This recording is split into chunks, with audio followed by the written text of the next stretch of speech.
दोस्तों, इस कोरोना की परिस्थिति में आपने आरटी-पीसीआर कोविड टेस्ट के अलावा आपने एक शब्द भी ज़रूर सुना होगा प्लाज्मा थेरेपी के बारे में। तो ये प्लाज्मा थेरेपी क्या है,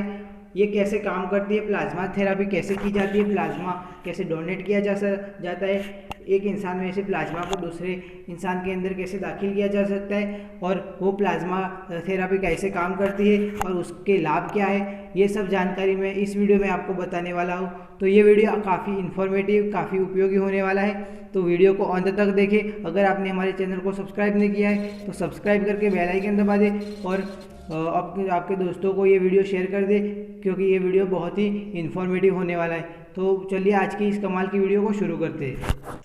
तो दोस्तों, पिछले काफ़ी समय से आपने YouTube हो, टेलीविज़न हो, सोशल मीडिया हो, सभी माध्यम पर आपने एक शब्द के बारे में ज़रूर सुना होगा कि प्लाज्मा थेरेपी क्या है। ये प्लाज्मा थेरेपी की किसी को ज़रूरत है, किसी को प्लाज्मा डोनर की ज़रूरत है, कोई प्लाज्मा डोनेट करना चाहता है, ये सब आपने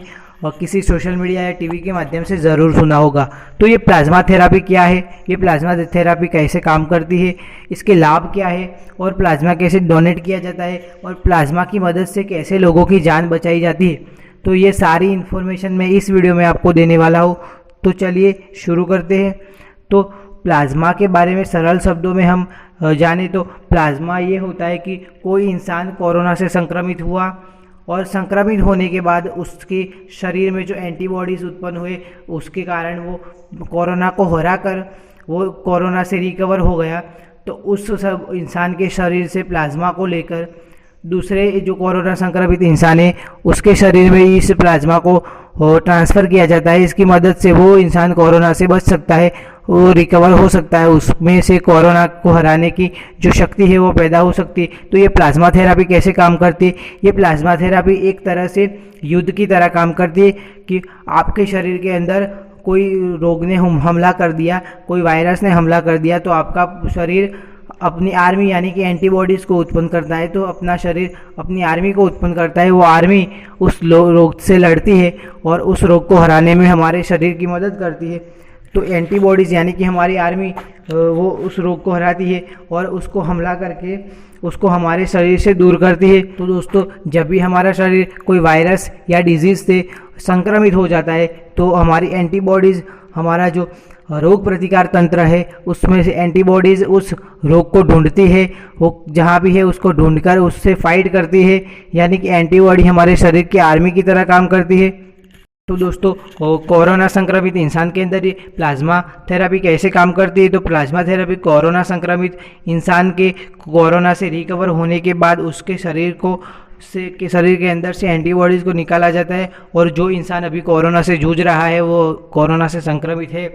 उसके शरीर में उस एंटीबॉडी को प्लाज्मा स्वरूप में डाला जाता है। यानी कि जो इंसान कोरोना से संक्रमित है और उसने उसको हरा कर रिकवर हो गया, उसका इम्यून सिस्टम उसके साथ जो कोरोना से हराने के बाद वो उसके साथ रहने के काबिल हो गया है। मतलब कि आप किसी एग्ज़ाम को पास कर चुके हैं, तो आप उस एग्ज़ाम के बारे में किसी और को सिखा रहे हैं, उस एग्ज़ाम को कैसे पास करना है इसके बारे में आप किसी और को सिखा रहे हैं। इसका मतलब ये होता है, यानी कि रिकवर्ड इंसान है वो एंटीबॉडी को किसी और एक्टिव पेशेंट के शरीर में डालकर उसकी जान बचाता है। प्लाज्मा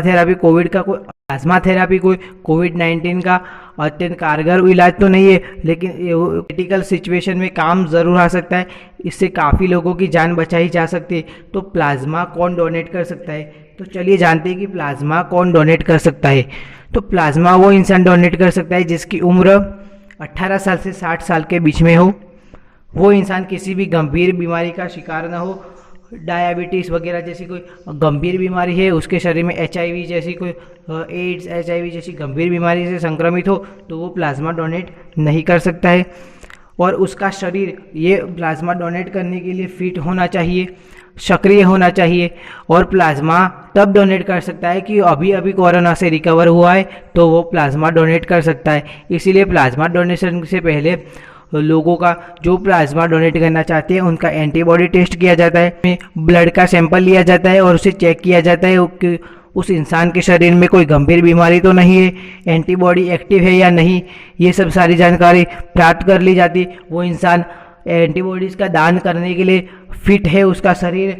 को ये मंजूर है या नहीं, ये प्लाज्मा डोनेट करने के योग्य है या नहीं, ये सारी जानकारी एक ब्लड टेस्ट में प्राप्त कर ली जाती है। तो अब जानते हैं कि प्लाज्मा कैसे डोनेट किया जाता है, प्लाज्मा डोनेशन की पूरी प्रोसेस क्या है। तो सबसे पहले प्लाज्मा फ्रेसेस मशीन के अंदर हमें जो हमारे शरीर के अंदर से ब्लड उस मशीन के द्वारा निकाला जाता है, उस मशीन के द्वारा उस ब्लड को उस मशीन के अंदर डाला जाता है, और जो प्लाज्मा फ्रेसिस मशीन होता है वो हमारे शरीर के अंदर से प्लाज्मा को अलग कर देता है और अलग खून को अलग कर देता है, और जो प्लाज्मा है उसको अलग स्टोर करता है, और जो खून है उसको फिर से रिवर्स पद्धति से हमारे शरीर के अंदर दाखिल कर देता है, कि जो प्लाज्मा को अलग करके जो बाकी का खून है उसको हमारे शरीर के अंदर दाखिल कर देता है। तो ये प्रक्रिया जो वो प्लाज्मा डोनेशन के लिए जो प्लाज्मा को हमारे शरीर से निकाला जाता है, इस प्रक्रिया में 1 घंटा लगता है। तो एक इंसान के द्वारा डोनेट किए गए प्लाज्मा से 203 लोगों तक की जान बचाई जा सकती है। इस एंटीबॉडी को उनके शरीर में डालकर उनकी जान बचाई जा सकती है। तो ये प्लाज्मा डोनेशन एक प्रकार की ब्लड डोनेशन की जो प्रक्रिया होती है, ब्लड जैसे डोनेट करते हैं वैसे ही इस प्लाज्मा को डोनेट किया जाता है। तो दोस्तों, प्लाज्मा डोनेशन कैसे, तो हमारे शरीर के अंदर से लहू यानी कि रुधिर को प्लाज्मा फ्रेसेस मशीन के अंदर लिया जाता है, और वहाँ से प्लाज्मा को अलग किया जाता है और हमारे खून को अलग किया जाता है। प्लाज्मा को अलग स्टोर कर लिया जाता है, क्योंकि प्लाज्मा में एंटीबॉडीज़ मौजूद होते हैं। उन एंटीबॉडीज़ की मदद से जो संक्रमित इंसान है उसके शरीर के अंदर उस एंटीबॉडी को डाला जाता है, जिसकी मदद से वो एंटीबॉडी यानी कि हमारी आर्मी, हमारे शरीर की आर्मी उस वायरस से लड़कर हमें उससे राहत पहुंचाए। इसके कारण वो वायरस से लड़ते हैं, और जो बाकी का जो उस प्लाज्मा